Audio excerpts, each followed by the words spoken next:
Sometimes we're not waiting on clarity. We're just standing in our own way. The path forward may begin the moment we stop trying so hard and just let it be enough.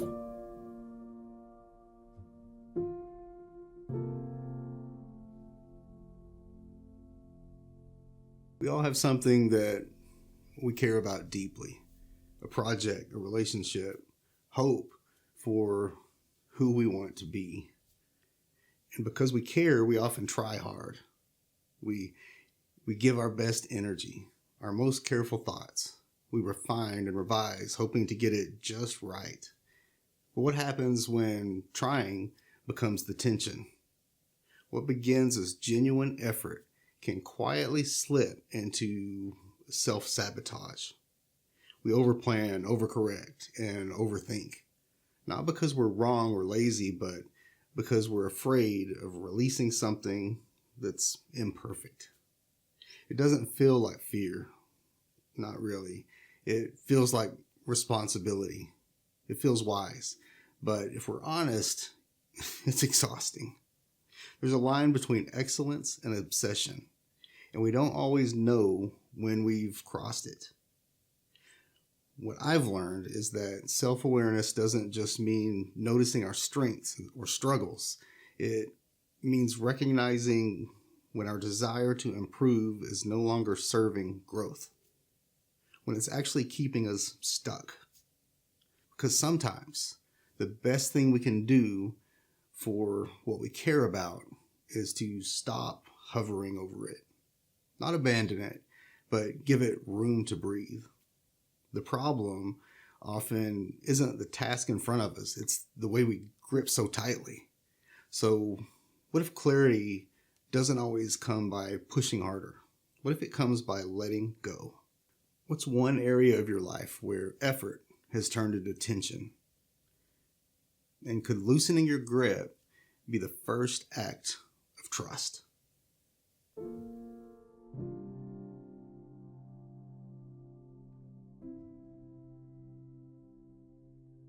Callen lived in a village by the sea.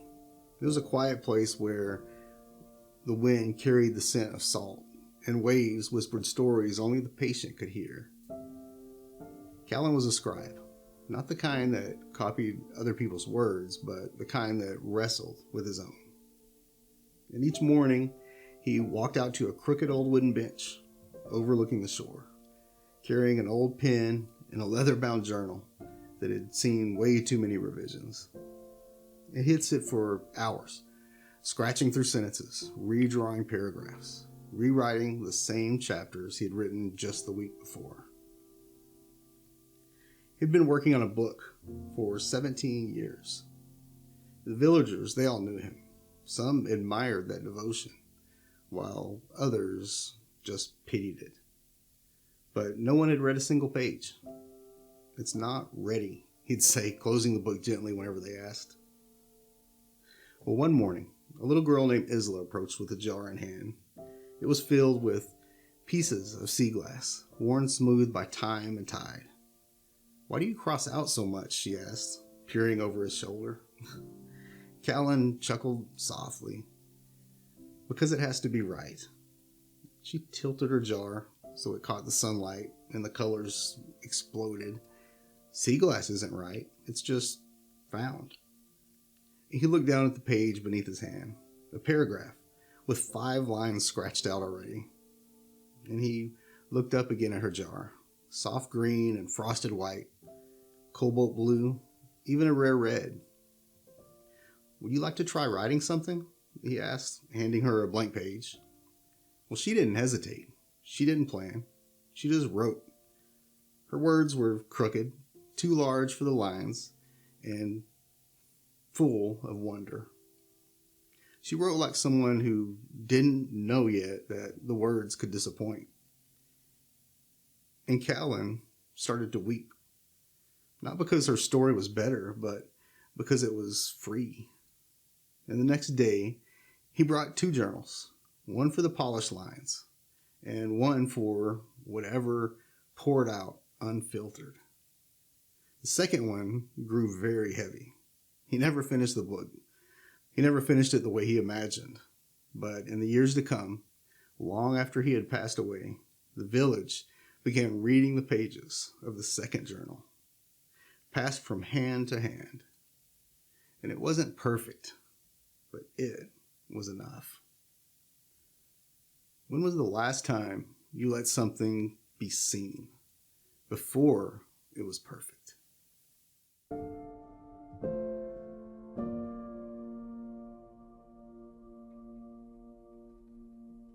Callen's story lingers with me because it mirrors something so many of us feel, but rarely know how to name. That quiet tension between wanting to create something meaningful, and fearing it will never be enough. We don't all write books, but we all carry something that we're trying to shape. A dream, a role, a hope for what could be. And often, like Callen, we convince ourselves it needs one more pass, one more polish, one more layer of protection before it can be seen. But Isla, with her sea glass and wide-eyed questions, brings something sacred to the story. The gift of unfiltered curiosity. She isn't asking to challenge him. She's just noticing what he's forgotten, that some of the most treasured things aren't crafted perfectly. They're shaped by time, by weather, by being tossed around and smoothed by life itself. Callen's weeping wasn't about her words. It was about what her freedom unlocked in him. That moment wasn't about compression. It was about remembering. When we're children, we share our ideas before we learn to fear their flaws. We drew without worrying about the proportions. We spoke without rehearsing every single word. And somewhere along the way, we traded that courage for control. And Callen's second journal, the messy one, grew heavier because it held his truest self. And perhaps that's what we're all being invited back to. Not just productivity, but presence. Not perfection, but connection. What if the very thing we're afraid to show is what someone else needs to see?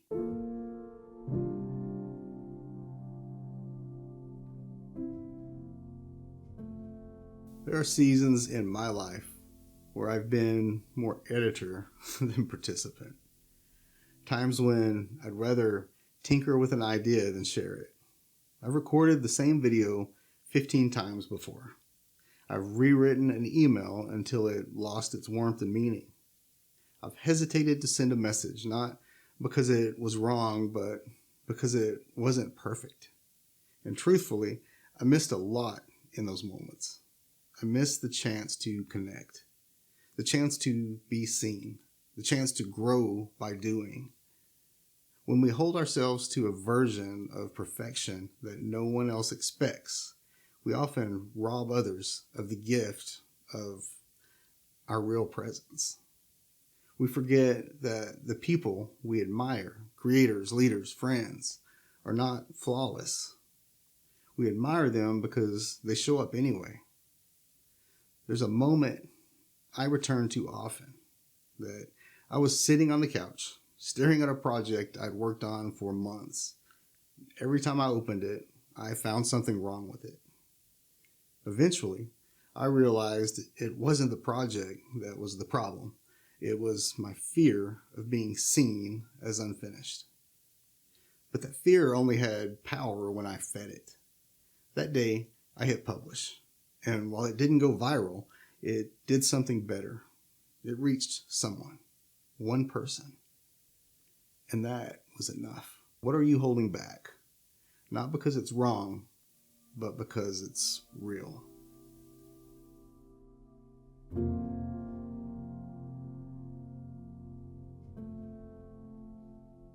There's a difference between excellence and fear. Excellence invites growth. Fear invites stagnation. When we're motivated by fear of judgment, of failure, of being misunderstood, we build systems that seem wise but are actually just walls. We measure our worth by metrics we'll never meet. We wait for a version of ourselves that doesn't exist. But what if we shifted? What if growth wasn't about pushing harder, but stepping back? Self-awareness helps us pause long enough to ask these questions without shame, to notice the tension, to name it gently, and to change course. One small shift that's helped me is creating practice space, a place where the goal isn't polish, it's presence. I begin by writing without editing for perfection. I speak without obsessing over script, not thinking of how the world will see me, but to remind myself what freedom feels like. And sometimes those raw, unfiltered moments become the most alive, the most shared, the most healing. Because people don't need your perfection, they need your presence. Letting go isn't giving up. It's making space for the honest, unfinished, but very real version of you to show the world, to just show up. What would change if you let something live today just as it is?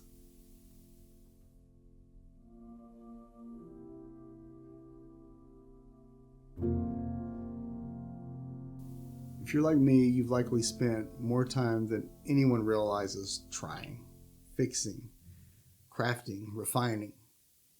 And while that's not a bad thing, it shows that you care, it shows that you're present, but it also reveals something tender, that you want what you offer to matter. That desire is beautiful, but it doesn't need to become a burden. Sometimes we're not stuck because we're doing too little. We're stuck because we're doing too much, too soon, too carefully. We're afraid that if we move forward, we'll lose control.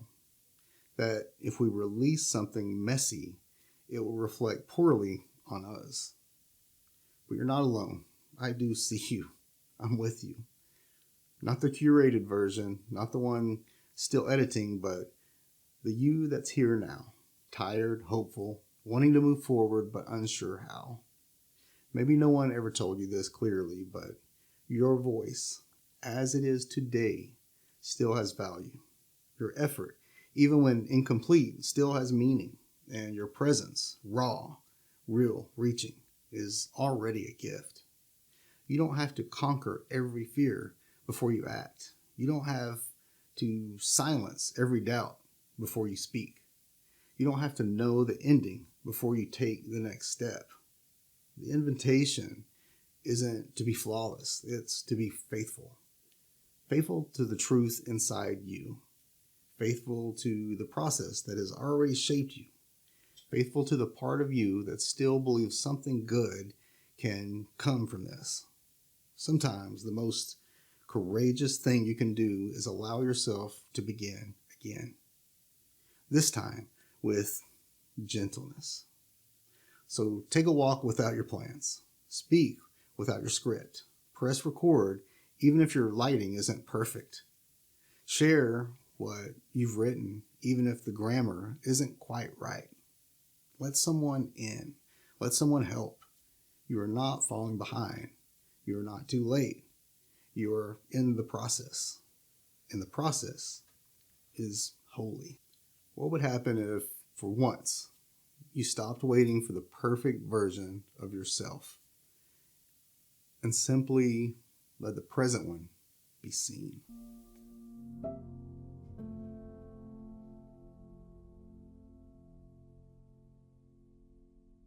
There's something humbling about loosening our grip. It doesn't feel like strength at first. It feels like giving up, but it isn't. It's trust. It's choosing to believe that your offering, unfinished, unpolished, unguarded, is still worthy. That who you are right now, not some future version, can still make a difference. We spend so much of our energy just holding back, waiting for the moment we feel ready. But maybe ready isn't a feeling. Maybe it's a decision, a step, a posture of openness that says, even if this isn't perfect, it's still good. And it's still mine to share. You don't have to prove anything. You don't have to fix it all. You just have to begin right where you are with what you have. And in that beginning, no matter how quiet or clumsy you feel, you'll find momentum. So go ahead. Let go. Let it breathe. Let it be enough. And while it may not always be who we are, it can be about who we want to be. Thank you for watching.